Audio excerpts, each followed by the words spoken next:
Сунушка ылайык алыскы аймактарга инвестиция салган ишкерлер мүлк, жер жана пайдадан түшкөн салыктан бошотулат. Демилгечилердин айтымында салык мыйзамына тиешелүү өзгөртүүлөрдү киргизүү аймактарды өнүктүрүү максатында сунушталууда. Эл өкүлдөрү бул мыйзам аймактарда жаңыдан ишкана ачкан же токтоп турган өндүрүштү жандандыргандарга багытталганын айтышууда. Инвестиция жасаган адам 5 миллионго чейин инвестиция кылса, 5 жылга чейин ошол жана прибыль налогунан бошотулат. Жер налогунан 5 жылга чейин, анан ошол имущество налогунан бошотулат. Инвестициянын салымы 100 миллиондон ашса, 10 жылга, анан жанагы жер налогу менен имущество налогу 8 жылдан бошотулуп атат. Ошол эле Казакстанда жана Россияда бул мыйзам абдан жакшы иштеп жатат. Мен ойлойм, биз ошону киргизип алсак, бул дагы өзүнчө бир ошол жанагы жер региондорго бир өнүгүшүнө абдан чоң салым болот деп эсептейбиз. Финансисттердин айтымында бул сунуш алыскы аймактарга инвестиция тартууга дем берет. Өз кезегинде элетте жаңы ишканалардын иштөөсү, жаңы жумушчу орундарын түзөөрү анык. Ошол эле учурда айрым адистер региондорго ири суммадагы каражат салуусу үчүн ишкерлерге мамлекеттин кепилдиги керектигин белгилешет. Себеби Кыргызстанда экономикалык долбоорлор саясатташып, ири ишканалардын ишине жергиликтүү топтордун терс таасир этүүсү кадимки эле көрүнүш. Бул инвестиция тартууга тоскоол болууда дешет адистер. Так как мы работаем с регионами и с регионами...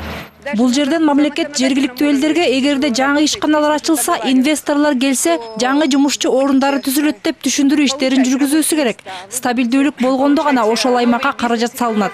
Биз баланча партия, түкүнчө топ деген түшүнүктөн арылышыбыз керек. Негизи эле экономиканы саясаттан бөлүп карашыбыз керек. Бул сунушту колдоого алуу керек, себеби ал жаңы инвестицияларды тартууга жакшы дем берет. Айрым эксперттер жаңы ачылып жаткан ишканалардын тезирээк бутунан туруусу үчүн кошумча нарк салыгы жана социалдык төлөмдөрдөн бошотуу керектигин айтышууда. Бирок айрымдары муну менен макул эмес.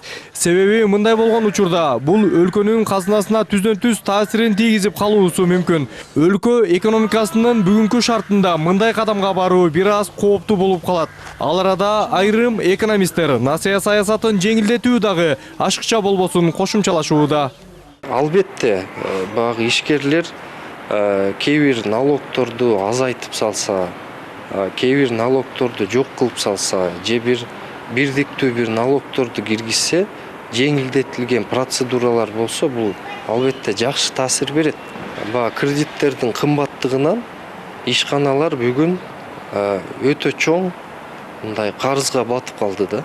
Алар ошодон чыга албай жатат. Үчүнчүдөн чыгарган продукциясын кризиске байланыштуу сата албай жатат. Мына ушул проблемалар бүгүнкү күндө эң приоритеттүү проблема.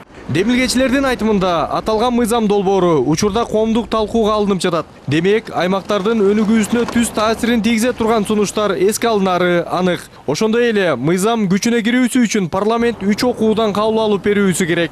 Мирбек Айтыкеев, Бакыт Кошалиев, НТС.